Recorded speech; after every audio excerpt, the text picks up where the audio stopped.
श्री गणेशाय नमः.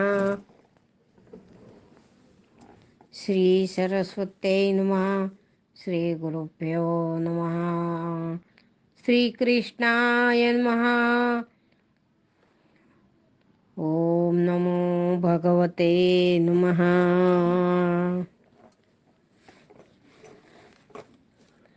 राजा कौरवांनी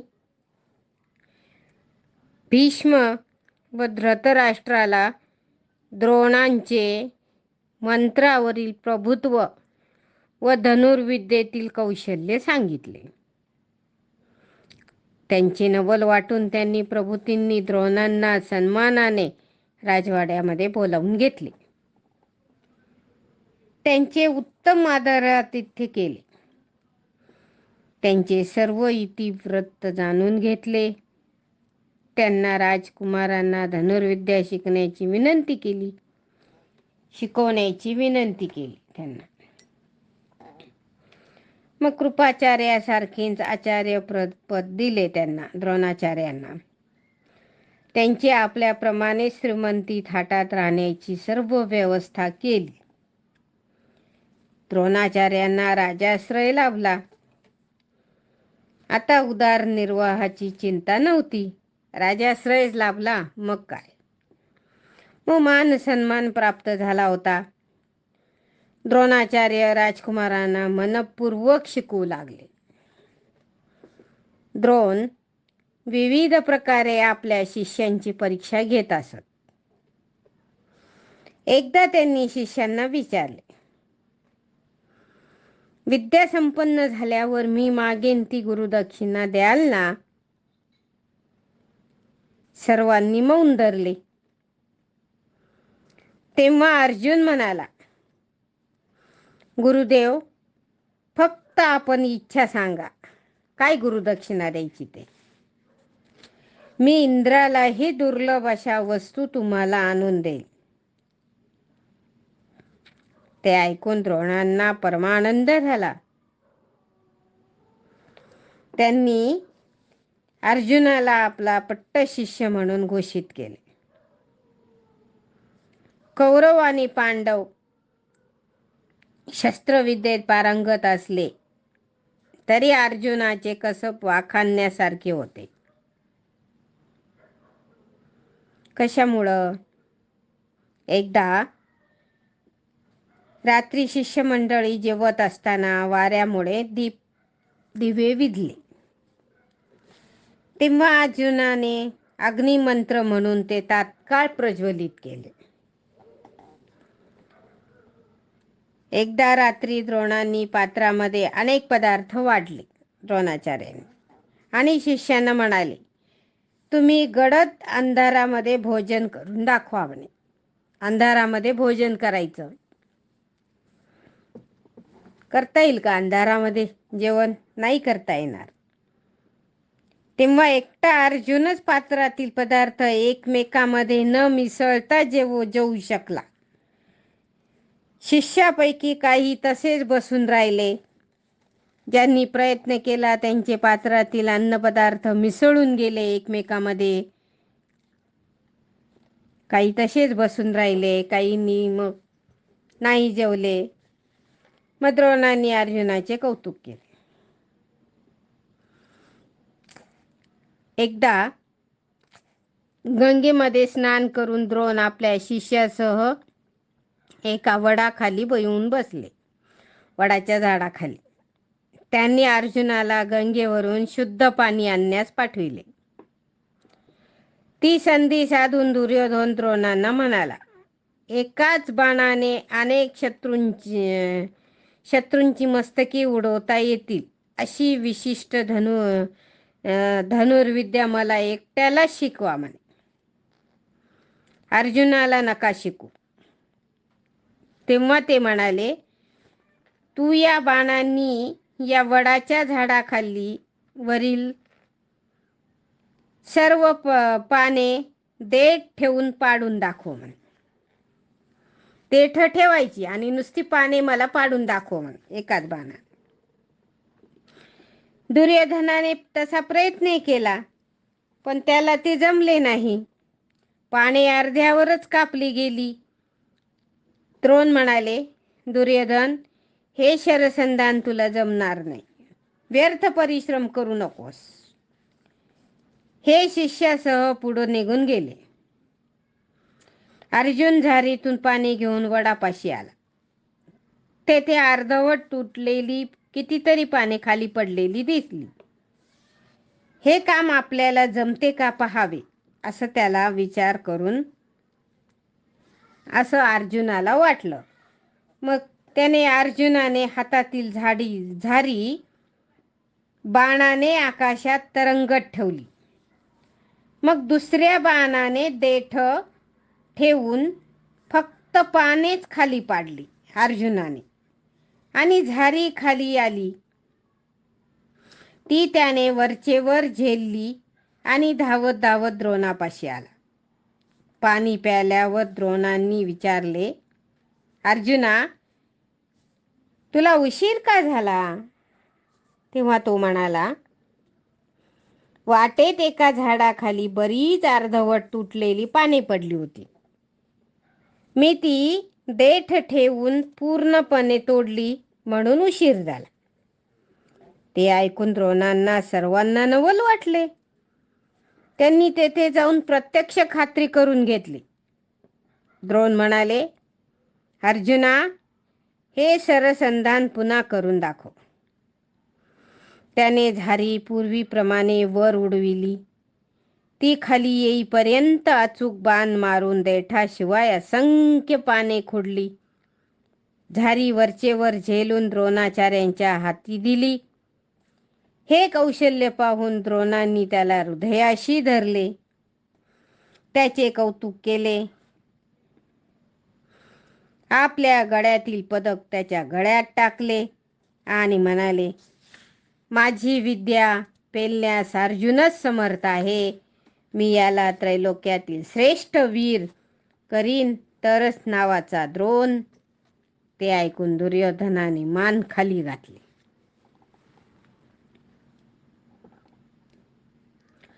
एकलव्य हा हिरण्यधन्वा नामक भिल्लाचा मुलगा. हिरण्यधन्व नावाचा भिल्ल होता, त्याचा मुलगा होता. तो धनुर्विद्या शिकण्यासाठी मोठ्या आशेने द्रोणापाशी आला होता. राजकुमारांनी त्याच्याबरोबर शिकण्यास नकार दिला. परशुरामाची आज्ञा नव्हती, म्हणून द्रोणांनी त्याला परत पाठविले. द्रोणांना गुरु मानून तो एका अरण्यात गेला. तेथे एका सरोवरापाशी वेळूच्या झाडीमध्ये मध्ये आश्रय करून तो नित्य नेमाने स्वतःच धनुर्विद्येचा अभ्यास करू लागला. गुरु शिवाय नितांत श्रद्धा ठेवून गुरुवर, बघा किती गुरुवर नितांत श्रद्धा असते एखाद्याची. त्यानं इतकी श्रद्धा ठेवली द्रोणावर, आणि तो श्रद्धा ठेवून विद्याभ्यास केल्याने त्याने अर्जुनापेक्षा जास्त प्रावीण्य मिळविले. आणि श्रद्धा, भक्ती, निष्ठा एकाग्र करून अभ्यासक्रम करून हीच याच्याशी गुरुकिल्ली आहे. एकदा एकलव्य शिकारीसाठी घोर अरण्यात गेला होता. द्रोणही शिष्य परिवारासह त्याच वनात शिकारीसाठी आले होते. आणि शिकारीसाठी प्रशिक्षित केलेले कुत्रे पुढे पुढे भुंकत जात होते. घाबरलेली श्वापदे जाळीतून पळू लागतात राजकुमार त्यांची शिकार करीत होते. एकलव्य शिकारीवरून मुक्कामाकडे निघाला होता. एक कुत्रे त्याच्याकडे पाहून भुंकू लागले. तेव्हा त्याने कुत्र्याच्या मुखात एक बाण मारले. त्याचे भुंकणेच बंद झाले, पण दुखापत झाली नाही. कुत्रा तसाच परत फिरला. त्याला पाहून राजकुमारांना मोठे आश्चर्य वाटले. हे कोणत्या वीराचे कौशल्य आहे? ते एकमेकांना प्रश्न विचारू लागले. तोच एकलव्य दृष्टीस पडला. अर्जुनाने त्याला विचारले, कुत्र्याच्या मुखात तूच बाण मारलेस? एकलव्य म्हणाला, हो. मग अर्जुन म्हणाला, तुझा गुरु कोण आहे? मग एकलव्य म्हणाला, द्रोणाचार्य माझे गुरु मानतो मी द्रोणाचार्यांना. ते ऐकून अर्जुनाला धक्काच बसला. त्याने त्वरेने द्रोणापाशी गेला आणि म्हणाला, गुरुजी, तुम्ही तर किरीटाला माझ्यापेक्षा अधिक विद्या दिली. ते ऐकून द्रोणांना आश्चर्य वाटले.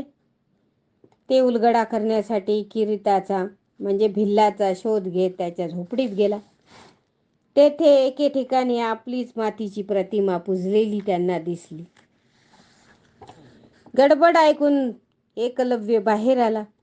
द्रोणांना पाहताच तो धावत जाऊन त्यांच्या पाया पडला.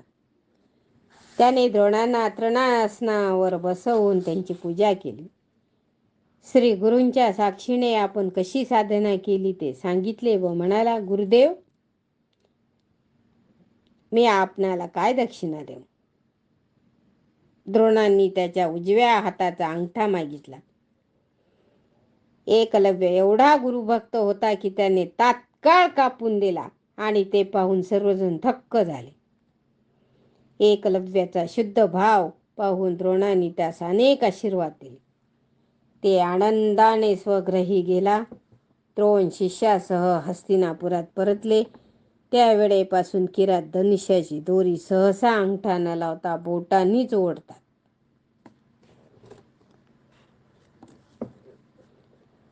एकदा द्रोणाचार्यांनी आपल्या शिष्यांची परीक्षा घेण्याचे ठरविले. एका लाकडाच्या रंगीत पोपट वडाच्या झाडावर गर्द पानांच्या फांदीत ठेवला. मग शिष्यांना बोलावून म्हणाले, तो पोपट पाहिलात? तो खाली पाडायचा आहे. तो पानाआड दडला आहे. याला तुम्ही कसे लक्ष कराल? तुम्हाला काय खूण दिसते? त्यावेळी धर्म, दुर्योधन यांनी जी उत्तरे दिली त्यांनी द्रोणाचे समाधान झाले नाही. अर्जुनाने धनुष्यावर बाण लावला. द्रोणाने विचारले, पार्था? अर्जुनाला पार्थ पण म्हणायचे. मग पार्था, तुला काय दिसते? तो म्हणाला, पोपट स्पष्ट दिसत नाही, पण त्याच्या मानेवरील 3 रेषा दिसतात. ती मध्य रेषा भेदून त्याला खाली पाडतो आणि त्याने खरोखरच अशुभ शरसंधान करून मध्य रेषा भेदून पोपटाला खाली पाडले. द्रोणाचार्यांनी त्याची पाठ थोपटून कौतुकास्पद उद्गार काढले. मग एकदा द्रोणाचार्य गंगेत स्नान करत होते. तेवढ्याच एका मगरीने झडप घालून त्यांना मानेपर्यंत गिळले. त्यांनी आपल्याला बचावासाठी शिष्यांना हाका मारल्या, पण एकाचीही पाण्यात जाऊन मगरीला मारण्याची हिंमत झाली नाही. अर्जुन मात्र पटकन धावला. त्याने द्रोणांना अपाय होणार नाही अशा रीतीने 5 बाण मारून मगरीला ठार केले. तिच्या तोंडातून द्रोणांना बाहेर काढले आणि त्यांना सुखरूप तीरावर आणले. द्रोणाने त्यांची प्रशंसा केली. अर्जुना, तू धन्य आहेस. तुझी माता धन्य. विष्णूने मगरीच्या तावडीतून गजेंद्राची सुटका केलीस, त्याप्रमाणे तू मला आज नक्रापासून सोडविलेस. त्यांनी प्रसन्न होऊन अर्जुनास ब्रह्मांडाचा नाश करशील असा ब्रह्मास्त्र शिकविले. अर्जुनाला कौरव, पांडव, कर्ण, अश्वत्थामा, अन्य राजकुमार व क्षत्रियांची मुले द्रोणाजवळ धनुर्विद्या शिकत होती. द्रोणांनी भीष्म व धृतराष्ट्राची भेट घेतली व म्हणाले, मुलांचा विद्याभ्यास पूर्ण झाला आहे. मला त्यांच्या नैपुण्याची सर्वांसमक्ष कसोटी घ्यायची आहे. दिवस निश्चित केलेला आहे. आपण तयारी करावी. त्याप्रमाणे राजप्रमुखांनी हस्तिनापूरच्या उत्तरेस विस्तीर्ण मैदानात एक भव्य आणि सुशोभित मंडप उभारला. त्यात राजपरिवारातील मानकरी, राजस्त्रिया, देशोदेशीचे राजे, ऋषीजन, प्रजाजन या सर्वांच्या बसण्याची व्यवस्था करण्यात आली. रणभूमीप्रमाणे हत्ती, घोडे व रथ यांना फिरण्यासाठी फार मोठी जागा राहील अशी सोय केली होती. ठरलेल्या हजारो लोक उत्कंठेने जमा झाले. भीष्म आणि कृपाचार्य प्रमुख परीक्षक होते. द्रोणाचार्यांचा सत्कार, गुरुवंदना, शस्त्रपूजन झाल्यावर सर्व छात्रांनी गुरुआज्ञेनी रणांगणात प्रवेश केला. वाद्यांच्या गजरामध्ये युद्धकलेंच्या स्पर्धा सुरू झाल्या. प्रत्येकाने आपले व्यक्तिगत कौशल्य दाखवले. ते युद्ध खरे नव्हते, तरी सर्वांना ईर्ष्या उत्पन्न होऊन प्रतिस्पर्धा एकमेकांशी निकराने लढले. भीम आणि दुर्योधन गदा युद्ध खेळले. दोघांचा एकमेकावर राग होताच त्यांनी परस्परांना आव्हान दिले आणि मोठमोठ्याने गर्जना करून समोरच्याचा जीव घ्यायचा अशा द्वेषाने लढू लागले. ते पाहून दर्शकांमध्ये खळबळ माजली. कोणीच माघार घेत नाही हे पाहून द्रोणांनी अश्वत्थाम्यास पाठविले. त्यांनी गुरूंची शपथ घालून त्या दोघांना बाजूस केले. ही स्पर्धा आहे, युद्ध नव्हे, अशी दोघांना त्यांना समजूत सांगून दिली. नंतर अर्जुनाने आपली शस्त्रकौशल्य दाखविली. त्यांची अस्त्रविद्या पाहून सर्वांनी तोंडात बोटे घातली. प्रेक्षकांनी त्यांची वाहवा केली. त्यांची परीक्षा चालू असतानाच कर्णाचे आगमन झाले. त्याने मोठ्याने गर्जना करून मैदानात प्रवेश केला व दंड थोपटले. त्याचा आवेश आणि उत्साह पाहून उपस्थितांना मोठे आश्चर्य वाटले.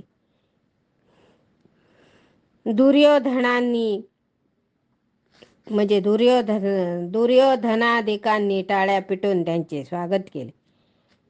कर्णाने गुरुजनांना वंदन केले व अर्जुनाला उद्देशून म्हणाला, आपल्या विद्येचा अभिमान बाळगू नकोस.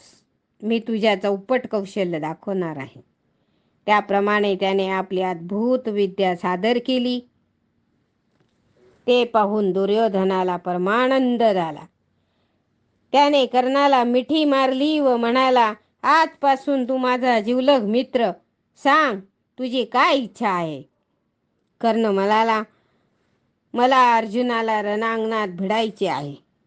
दुर्योधन म्हणाला, यथावकाश ही इच्छा ही पूर्ण होईल. हे ऐकून अर्जुनाला राग आला. त्याने दुर्योधनाकडे जळजळीत कटाक्ष टाकला व म्हणाला, जो कार्याशिवाय दुसऱ्याची ईर्ष्या वाढवतो तो महामूर्ख असतो. अहंकाराने वल्गना करू नकोस, नाहीतरी मी तुझा येथे शिरच्छेद करेन.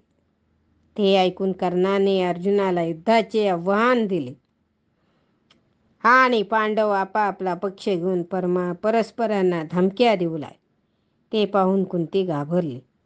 विदुराने तिला शांत केले.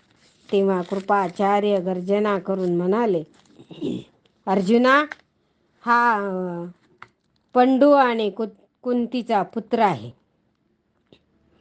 त्यांची दोन्ही कुळे सर्वांना परिचित आहे. तो राजकुमार आहे. त्यांच्या समोर कर्णाची काय योग्यता? तो क्षत्रिय नाही, तो राजा नाही व राजपुत्रही नाही. त्याने राजपुत्राला आव्हान देणे योग्य नाही. ते ऐकून कर्णाचा चेहरा पडला. त्याची अवस्था पाहून दुर्योधन म्हणाला, आचार्य, विद्या आणि शौर्य याच कुळाशी काय संबंध आहे? तो राजा नसेल तर मी त्याला आत्ताच माझ्या ताब्यातील अंग देशाचा अधिपती करतो. त्याने कर्णाला समस्त राजचिन्हे देऊन अंग देशाचा राजा म्हणून त्याला अभिषेकही केला. त्याने मंडलिक राजांना कर्णास मान्यता देण्यास सांगितले. कर्णाला आनंद झाला. तो दुर्योधनास म्हणाला, मित्रा, आज तू जे मागशील ते मी तुला देईन. दुर्योधन म्हणाला, जिवंत असेपर्यंत आपल्या मैत्रीला जाग. कर्णाने त्याला तसे वचन दिले. इतक्यात कर्णाचं धर्मपिता धीरथ हा तेथे आला. त्याला आपल्या पुत्राला राज्यप्राप्ती झाली म्हणून त्याने आनंद व्यक्त केला. तेव्हा कर्ण हा सारथ्याचा पुत्र आहे हे कळून येताच भीमाने कर्णाची निंदा केली. कर्णानेही त्याला समज दिली. तो वाद विकोपाला जाऊन दोघेही गदा सरसावून धावले. त्यामुळे मंडपात एकच खळबळ माजली. तोच सूर्यास्त झाला. द्रोणाने भीम आणि कर्णाची समजूत काढली. दोघे आपापल्या स्थानी बसले. आचार्यांनी परीक्षा संपली असे घोषित करून सर्वांना आपापल्या घरी जाण्यास सांगितले. भांडण वाढत नाही म्हणून कुंतीला समाधान वाटले. शकुनी हा गांधारीचा भाऊ, कौरवांचा मामा. तो अतिशय धूर्त व कपटी होता. तो हस्तिनापुरातच राहत असे. पांडवांचा दिवसेंदिवस होणारा उत्कर्ष भीष्म, विदुर, द्रोण, कृपाचार्य यांचा, अर्जुन व अन्य कुंतीपुत्रांकडे असलेला ओढा, पांडवांच्या हिताविषयी तत्परता याबद्दल त्यांना मनस्वी वैषम्य वाटे. म्हणून तो कौरवांचे हितचिंतक असल्याचे भासवून दुर्योधन, दुःशासन व कर्णाच्या मनातील पांडव द्वेषास खतपाणी घालू लागला. त्यांना वैराचे धडे देऊ लागला. आपल्या मुलापेक्षा पंडूची मुले हुशार व युद्धकलेत सरस आहेत हे धृतराष्ट्रालाही सहन झाले नाही. अशा प्रकारे हस्तिनापुरातील वातावरण हळूहळू चिघळू लागले. हरये नमः, हरये नमः, हरये नमः.